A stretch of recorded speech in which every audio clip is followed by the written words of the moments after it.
એક સામાન્ય છાપ એવી છે કે ભારતમાંથી જો કોઈ ફોરેન ટૂર્સ કરે કે પછી ફોરેન ભણવા જાય કે ફોરેન કરન્સીની એને જરૂર પડે તો તેની પાછળ મોટા શહેરો જ હોય ભાઈ.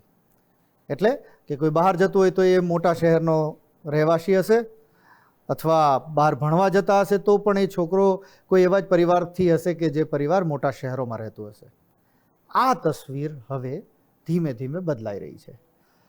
ભારતના ટિયર 2 અને ટિયર 3 શહેરો હવે દેશની કુલ ફોરેક્સ ડિમાન્ડના 53% હિસ્સો ધરાવે છે. ખરેખર જાણીને નવાઈ લાગે.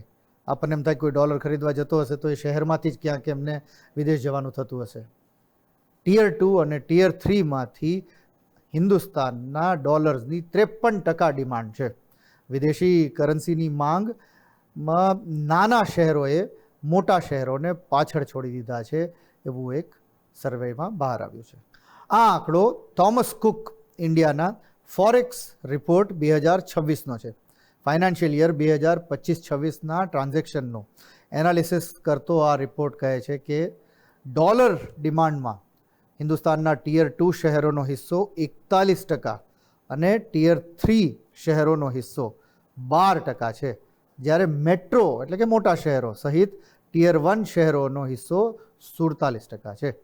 નાના શહેરોમાં અચાનક વધેલી આ ડોલર ડિમાન્ડ પાછળ સૌથી મોટું કારણ છે ફોરેન ટ્રાવેલ. નાના શહેરોની જે આ ફોરેક્સ ડિમાન્ડ છે એમાં 57% કારણ એટલે 57% હિસ્સો હરવા ફરવા માટે જે વિદેશ પ્રવાસ છે તે છે. તે પછી 27% જે ડિમાન્ડ છે એ કોર્પોરેટ ટ્રાવેલ, અને 16% એનો છેલ્લો ત્રીજો હિસ્સો એની ડિમાન્ડ જે છે એ વિદેશમાં ભણવા જવા માટેની છે. એટલે હજી આપણને એવું લાગે છે કે લોકો હરવા ફરવામાં જ ડોલર વધુ ખરીદી રહ્યા છે. રિપોર્ટ કહે છે કે નાના શહેરોના લોકોની જે આવક અને ખર્ચ કરવાની પેટર્ન બદલાઈ રહી છે. પહેલાં પ્રીમિયમ એફએમસીજી પ્રોડક્ટ્સનું વેચાણ નાના શહેરોમાં વધતું ગયું, પછી મોંઘા મોબાઈલ, કાર, ઘર, ઓનલાઈન શોપિંગ અને મ્યુચ્યુઅલ ફંડમાં પણ રોકાણ વધ્યું, અને હવે આ જ ગ્રાહક ફોરેન ટ્રાવેલ, ઇન્ટરનેશનલ એજ્યુકેશન અને ગ્લોબલ લાઇફસ્ટાઇલ પાછળ ખર્ચ કરી રહ્યો છે. નાના શહેરોમાં હાઈફાઈ લાઇફસ્ટાઇલ કે સ્ટેટસ દર્શાવતી વસ્તુઓની ખરીદી પણ વધી રહી છે. આ રિપોર્ટમાં ગુજરાતના ભુજ જેવા શહેરને પણ થોમસ કુકે હાઈ ગ્રોથ ફોરેક્સ માર્કેટ ગણાવ્યું છે. ભુજ એક બહુ મહત્ત્વનું એનઆરઆઈ માર્કેટ છે. અહીં વિદ્યાર્થીઓ, બિઝનેસ ટ્રાવેલ અને લેઝર ટ્રાવેલર્સ, જે હરવા ફરવાનું હોય ને એને લેઝર કહેવાય, એવા ગ્રાહકો છે. કંડલા અને મુન્દ્રા પોર્ટ્સની નજીક હોવાથી શિપિંગ કે ક્રૂ પેમેન્ટ્સનું પણ એક ફોરેક્સ પોટેન્શિયલ છે, એટલે એ પણ એક મોટું કારણ એ શહેરમાં હોઈ શકે છે. ફોરેક્સની ડિમાન્ડમાં સૌથી વધુ માંગ હજુ પણ યુએસ ડોલરની જ છે. ડોલરનો હિસ્સો 50% જેટલો છે.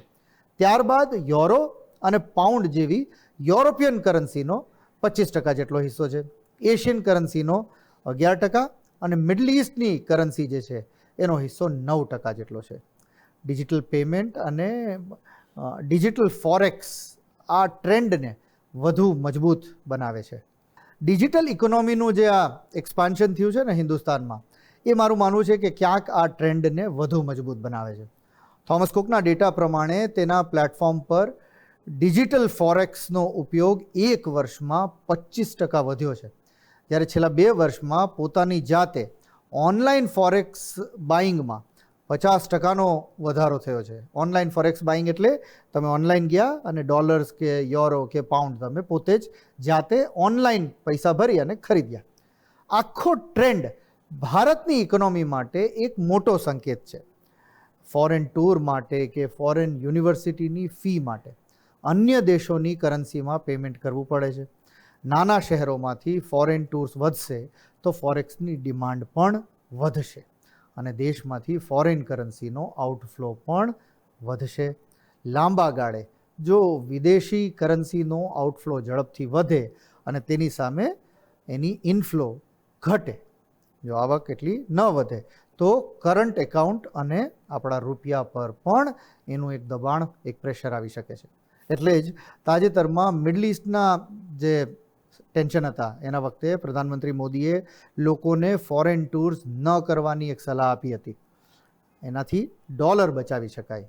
આપણી જે આવક છે એ ડોલરમાં છે, ઇન્ટરનેશનલ આવક, અને જો તમે ખર્ચો પણ ડોલરમાં કરવા માંડો તો ક્યાંક એ ઇમ્બેલેન્સ ક્રિએટ ઇકોનોમીમાં થઈ શકે.